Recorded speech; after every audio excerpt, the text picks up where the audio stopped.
Foi nesse último domingo, 5 de novembro, o primeiro dia da aplicação das provas do Enem 2023. Em função disso, Lula, o atual presidente, que por sinal só tem o ensino fundamental completo, visitou a sede do INEP para fazer um discurso e promover o seu nome, a velha política populista. Eu trago aqui para você um resumo e uma análise dos principais pontos desse discurso, e antes de terminar esse vídeo, eu preciso mostrar a você algo muito errado que aconteceu também nesse final de semana em São Paulo. Vem comigo. Bom, o primeiro trecho que eu destaco da fala dele é esse. Eu estou muito feliz porque 63% dos 3 milhões e 900 são mulheres. Uma boa notícia, sabia que as mulheres estão batendo recorde atrás de recorde na tentativa de se formarem, de se transformarem em mulheres independentes com profissão. Isso é muito bom para que a gente possa pensar nesse país mais democrático, mais igualitário e sem preconceito de gênero no país. Peraí, se Lula está falando que as mulheres estão buscando uma formação para terem uma profissão e se tornarem independentes, e disse que isso é muito bom para pensarmos em um país sem preconceito de gênero, a própria fala dele não é uma demonstração de preconceito de gênero? Afinal, a criação de pré-requisitos que precisam ser atendidos por uma pessoa para que então ela seja tratada com igualdade é justamente o fundamento do preconceito. Uma pessoa não preconceituosa respeita todas as pessoas e as trata igualmente, independente da sua formação, profissão, classe econômica, raça, gênero, opção sexual, seja lá o que for. Garantir a oportunidade para que as pessoas busquem uma formação é uma coisa, e isso é muito positivo. Agora, criar uma condicionante para que não haja mais preconceito, como o de gênero citado por ele, isso não faz absolutamente nenhum sentido. E mais, ele usou a mesma condicionante para falar em pensar em um país mais democrático. Pois bem, a democracia também parte do princípio da igualdade em direitos e deveres para todas as pessoas, independente da sua formação, profissão, classe econômica, gênero, raça, opção sexual, seja lá o que for. Portanto, essa fala também não faz absolutamente nenhum sentido, pelo menos na democracia real. Talvez faça sentido na democracia relativa de Lula. Bom, o próximo trecho do discurso dele que eu separei foi esse. Eu não poderia deixar de visitar o Camilo nesse dia histórico. É o primeiro Enem depois que nós retornamos à presidência da República, e eu espero que daqui para frente cada vez mais jovens se inscrevam, mais meninos e meninas se inscrevam e também pessoas mais idosas se inscrevam. Hoje eu li a notícia de que um senhor de 60 anos está inscrito porque ele quer terminar engenharia. Quem sabe qualquer dia desse eu até me inscrevo para fazer um curso de economia, porque economia são todo mundo muito sabidos. Quem sabe qualquer dia desse eu até me inscrevo para fazer um curso de economia. Ô, seu Lula, o senhor não vai se inscrever para fazer o curso de economia porque para começar um curso superior é preciso antes ter o ensino médio completo, o que o senhor não tem. No próprio site do TSE, que mantém registrados os dados de todos os candidatos das eleições de 2022, consta que o senhor possui apenas o ensino fundamental completo. E eu sei que, se questionado sobre isso, o senhor vai alegar que foi por falta de condições financeiras, por ter nascido em uma família pobre, como o senhor já alegou em outras situações. Mas em 1987, seu Lula, o senhor já ocupava o cargo de deputado federal. Então, pelo menos desde esse ano, o senhor já tinha uma condição financeira favorável.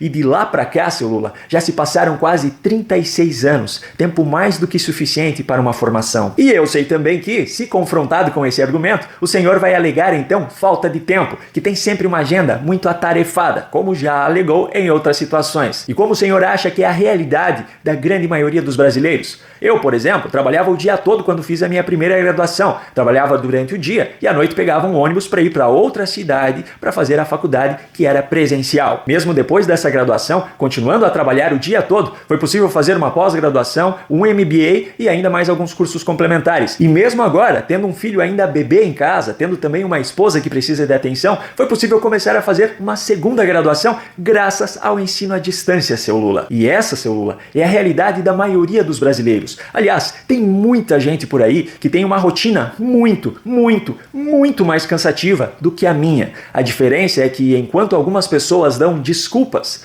outras dão um jeito. E agora o senhor, seu Lula, o senhor das desculpas, acha que mesmo sem ter um ensino médio, poderia ingressar em um curso de economia. Logo, o senhor, o representante de uma ideologia que critica tantos privilegiados, parece acreditar que talvez por ser presidente da República, teria o privilégio de poder pular um nível do ensino brasileiro? Você não está estudando nada? Não. Eu acho que, olha... Você sente necessidade de estudar? Primeiro, eu sou muito preguiçoso. Sim. Até para ler eu sou preguiçoso. Tá? Eu não gosto de ler, eu tenho preguiça de ler. Enfim, ao final do discurso, quando os jornalistas começaram a fazer perguntas, Lula até parou para prestar atenção na primeira questão levantada. Mas quando percebeu que o tema era meta fiscal, ele deu logo um jeito de fugir dali. Faça a pergunta para o ministro da Educação, que é ele que tem que falar. Presidente, obrigado, pessoal. Presidente, sobre a meta fiscal, o governo já decidiu A meta fiscal você me pergunta. A meta fiscal você me pergunta em segunda-feira. Hoje é dia de Enem. Pergunta de Enem, presidente. E para finalizar o assunto Enem, obviamente, como sempre foi, como já era quando eu fiz a prova 13 anos atrás, a prova do Enem desse ano também tinha questões, digamos, alinhadas com a visão ideológica pela qual os estudantes brasileiros são doutrinados já há muitos anos. Havia questões que traziam textos com afirmações como a maior parte da população foi submetida à violência de propositalmente ser impedida de compreender a linguagem daqueles que determinam seu destino. Havia questões também que criticavam, por exemplo, os limites do potencial inclusivo do esporte, citando o caso de uma atleta transexual neozelandesa que passou a competir na categoria feminina. E a resposta correta para essa questão, segundo o gabarito disponibilizado, criticava esses limites do potencial inclusivo, dizendo que são dados pela dependência de características biológicas padronizadas. E o que são essas características biológicas padronizadas criticadas por essa questão? O fato de que esportes femininos são feitos para mulheres. E não poderia faltar nessa prova, é claro, uma demonstração do culto à ideologia de Paulo Freire. Agora, a pergunta que não quer calar: os jovens brasileiros tendem a ter uma formação de esquerda por conta da doutrinação que acontece dentro da universidade ou é por conta do Enem, que garante o ingresso à universidade através de uma boa nota na prova para aquelas pessoas que já tiveram essa ideologia construída? Bom, deixando agora o Enem de lado, vamos falar sobre o que aconteceu de tão absurdo em São Paulo nesse último sábado, 4 de novembro. Aliás, para piorar ainda mais a situação, nesse mesmo final de semana estava acontecendo em São Paulo o GP Brasil de Fórmula 1. Ou seja, havia jornalistas e torcedores do mundo inteiro para testemunhar a vergonha que aconteceu na Avenida Paulista. E antes de falar sobre isso, eu só quero lembrar você de se inscrever no canal e de ativar o sininho de notificações para receber todos os conteúdos novos que nós publicamos por aqui. Afinal, tem muita gente fazendo de tudo para que esses conteúdos não sejam levados adiante. Pois bem, no último sábado, 4 de novembro, segundo noticiado pelo DCO, o Jornal da Classe Operária, militante de extrema esquerda,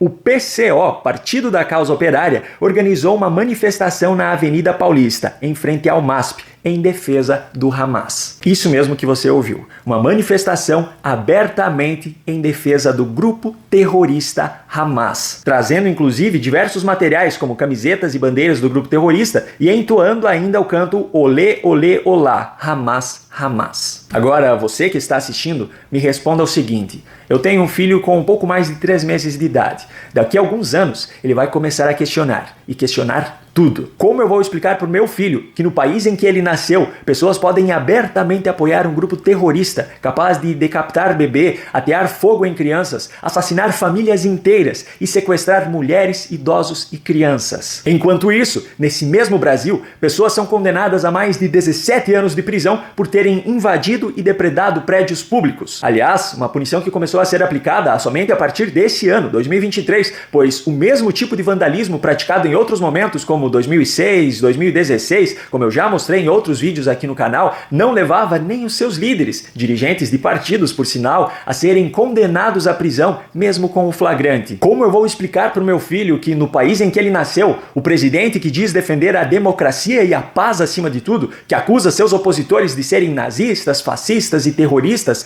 é o mesmo presidente que se recusa a condenar um grupo terrorista que instaurou uma ditadura na faixa de Gaza há mais de 15 anos e que tenta incessantemente impor a sua ideologia a outros povos através da violência e do terror. Como eu vou explicar isso? Se você gostou desse conteúdo, não se esqueça de compartilhar o vídeo para que cada vez mais pessoas possam ver o que verdadeiramente acontece no Brasil. Um grande abraço e até o próximo vídeo.